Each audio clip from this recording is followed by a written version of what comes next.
How observant are you?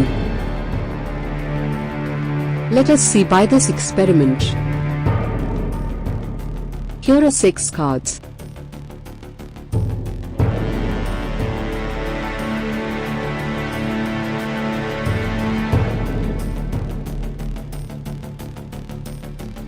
Choose any one card and remember it.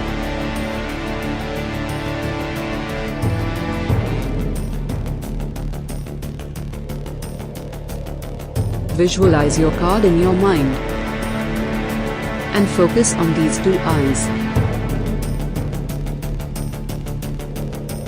Let us check your observation power.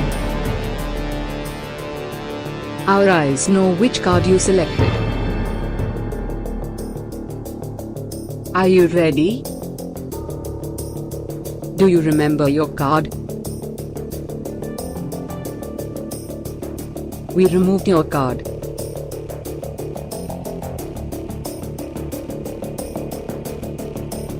This is an example of observation. We just look at the object or situation, but we do not observe.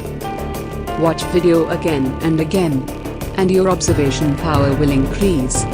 Question of the day. How many eyes on face cards are in a standard 52 card deck?